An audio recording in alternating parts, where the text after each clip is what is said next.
So we are discussing one-dimensional diffusion equation.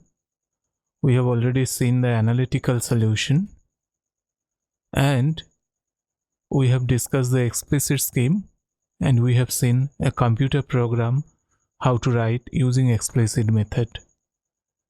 The program, as it shows, that it matches very well with the analytical solution, even though the calculation required for explicit method is not that much. Now we should be very happy about this, but nevertheless we have to critically examine our explicit solver, and that's what we are going to do in this lecture. We will carry out certain numerical experiments with explicit scheme. So let us take this one-dimensional diffusion equation ut is equal to alpha uxx with initial condition 1 and boundary condition 0. This is the kind of solution we are doing. So my analytical solution, because this 1 and 0, analytical solution will give me the same expression that we are familiar with, this 4 by pi and infinite series summation over odd numbers of 1 upon n exponential minus n square pi square alpha t by l square multiplied by sine n pi x by l. If we try with explicit method, then of course you have to use this uin plus 1 is uin plus alpha delta t by delta x square, and in nth time step ui minus 1 minus twice ui plus ui plus 1. This will be applicable in interior points. In boundary points we have to apply the boundary conditions which are given to be 0 here. The truncation error for this scheme, although we have not derived it explicitly, you can figure it out through a Taylor series expansion, that it is delta t delta x square. Now one of the point in all numerical solution is that this delta t delta x square etc., these grids are not something physical. Grids are only numerical aids. They are mathematical tools so that we can have a solution. So essentially grids are making the problem discrete. So we hope that as I go from smaller and smaller grid, like if my delta t and delta x tends to 0, then my numerical solution tends to analytical solution. There is no catch here. This is what it should happen. With smaller grid size, my solution should go more toward analytical solution. If it does not happen, then we have a problem and we have to fix the problem. Now, keeping this in mind, with our explicit solver, I'll urge you to write your explicit solver or use the solver that I was showing you and do some experiments. If you do it, what you will see is something very interesting here. One of the things that you see, that you take this delta x equals 0.2 and here in this side delta x is 0.1. So you expect that this solution here on the right hand side, it would be better than this one. However, it turns out that this left hand side solution matches very well with analytical, and also physically this u with time t, it should come down at any given point. So this is a point near the boundary and we are plotting that particular point, tracking that particular point where how u will behave or temperature will behave with time, and it should come down because we know that temperature everywhere will come down close to 0. So the left hand side is not only matching well with analytical solution, it is also physically more meaningful. On the other hand, here I have reduced the delta x and I am expecting that I'll get an even better solution. Here I see that my solution diverges, and by diverges we mean that it is going away from the analytical solution here. So all this green line here, they are the solutions, and you see that near the wall or near the boundary, not really wall, near boundary, it is showing lots of waviness, lots of undulation. If you focus here and if you enlarge this section, you will see that lots of this thing is happening here. and it is getting bigger and bigger.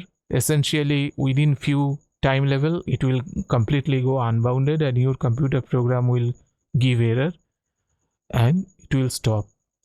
Also, if you track a point near the boundary, you will see that this du dt, as you can see that this is a very high number. It is going up and up and up, and it should not happen because temperature should remain between 0 and 1.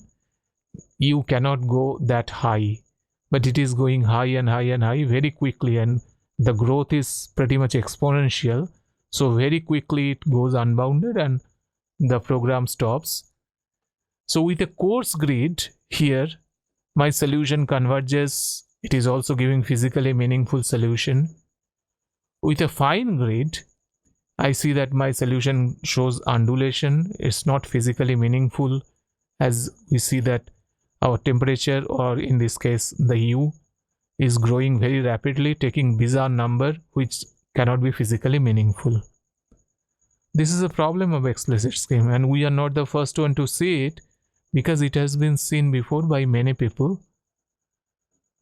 And this phenomena was reported by this Courant-Friedrichs law in 1928.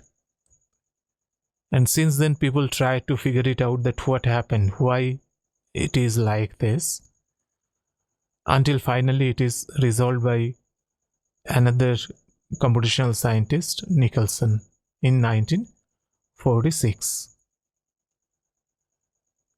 So we'll see how Nicholson solved this problem. But even before that, let's just lay some groundwork here. Few important terms before we get into business here. First one is convergence. So a numerical method we call that is convergent if numerical solution leads to exact solution as the grid size tends to 0. And this is something we were talking about before. This is, of course, it should happen, but it is not very easy to show that it will happen, because for many cases we don't know the exact solution really. So how do you know that it is going toward exact solution? So even though this is the best thing to do, we cannot always do it and in practice. Now we have to find certain artificial way to have a guess that if my numerical method is convergent or not. One thing is about consistency. The consistency condition tells us that if the truncation error tends to 0 as I reduce the grid size, then my numerical method is said to be consistent. And this is not very difficult to show, because truncation error we can get expression primarily from Taylor series expansion. So from Taylor series expansion, if we see that my truncation error can be brought down near 0 as I decrease the grid size, then my scheme is consistent. This should be the first step for any numerical method you are trying. You have to check it for consistency. Now second point is more subtle. It talks about stability. A method is stable if it does not allow random errors to grow in time. This is also difficult to show, but we have to do something about it, and we will do about it. Numerical calculations will always involve certain random errors. Our hope is that as I keep on calculating, these random errors will not add up and go unbounded. Actually, my scheme should be such that random errors will be suppressed, or at least it will not grow. If my scheme can actually suppress or impede the growth of random error, then my scheme is stable. Otherwise, my scheme is unstable, and unstable schemes are bad, cannot be used. Then there comes a very beautiful theorem, the detail which we will not discuss in this course, that is called Lax equivalence theorem. In Lax equivalence theorem, it says that in a linear PD, this can only be developed in a linear PD initial value problem. So in a linear PD, it shows that the finite difference method, like the method we are using, will be convergent if and only if the method is consistent and stable. Now this is one good thing, that because a method is convergent or not, directly showing it is not always possible. In this case, of course, 1D diffusion, it may be possible for certain boundary condition, not for all boundary condition. For certain boundary condition, we can have an exact solution and we can match. But for most cases, we cannot.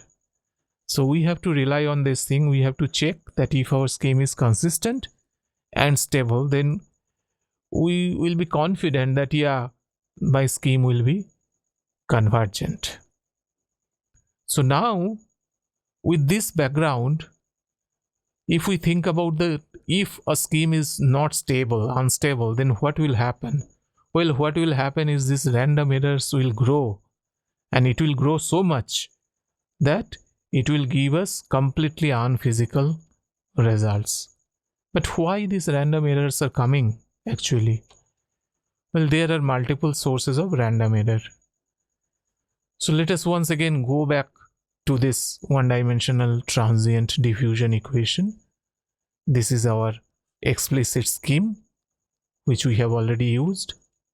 Now, if my analytical solution is A, which I have got, and I do a solution in an infinite precision machine, that is D, the difference between analytical solution and this D is only because I have discretized it. So that error is discretization error. But what is an infinite precision machine really? Well, an infinite precision machine is that it will not truncate any number. So for instance, if I am using, let us say, pi in some of my calculation, then I know that the value of pi will be 3.14159, etc., etc. It will go on and go on. So an usual machine, if you are using a calculator for instance, it can only show finite number of digits here. So it has to truncate this pi at some point. But an infinite precision machine will not truncate it. So this is an hypothetical machine because all machines will truncate it. But let us just assume that we have a machine that will not truncate the value of pi or any other real number for that matter. Then that machine will give me the solution D. Solution D may not match with analytical solution because I have discretized here. This is a discretized solution. This is not exactly I am solving this ut equals alpha uxx. The difference between A and D is discretization error. But then in an actual machine, we are having a finite precision calculation because after a certain point I have to cut it. I cannot take infinite numbers. So I have to cut it. Because of that, the solution I am getting in an actual computer, that is not D, that is the different solution, that is N. And the difference between this N and D, that is my round of error. My round of error is always small. It should be small, otherwise we have a problem with our method. And it should be random. It cannot be systemic. My round of error cannot be always plus some particular number. Then it is systemic. Then we have a problem with the system. So it is random and it is small. It of course reduces the precision of real number, but we have to live with it. We have to make sure that our computation doesn't increase the errors that are coming from rounding off. So essentially a numerical method is stable if this round of error, it does not grow in time. Otherwise we'll call this method unstable. Now with this background, if you look at this solution that we were talking about, that explicit solution with delta x 0.02 and right side delta x 0.01, if we look at these two solution and look at this difference here and the way here the solution behaves, it is apparent that here the errors are being accumulated, and not only accumulated, they are completely going out of bound. This is only few time step here. If we take more time step, this will completely stop the program because the numbers will be so high, computers cannot take them. So it suggests, it implies that our solver is probably unstable and we need to investigate it further. So in summary, instability is an important point, is a major issue in numerical solution. We should never use a numerical scheme unless we are sure that it is stable. Small errors a stable scheme will suppress, but unstable solvers will enhance them. And when we talk about the small errors, this is not that you or I, we made a problem in writing the program, or there is a problem in our formulation that is bringing error. We are not talking about it. We are talking about the case where we did not make any mistake, and yet there are errors because the computer cannot use real numbers with infinite precision. Random errors are inevitable. You cannot avoid random errors. It could be small, but it will still be there. Our goal is to suppress this random error eventually. We will not allow it to grow unboundedly. So as an exercise, we have learned something about stability of linear solvers, such as Gaussian elimination, Gauss-Seidel. You know that in Gaussian elimination, we do partial pivoting to bring stability. In Gauss-Seidel, we try to emphasize the diagonal dominance to enforce stability. Similarly, you go online and consult books to figure out the Thomas algorithm that we have used. This is a very important algorithm, actually heavily used in numerical computation. But we didn't talk about the stability of this algorithm. When this algorithm might be unstable, you go and look for it. That's all for this lecture. Thank you, and I'll see you in next class.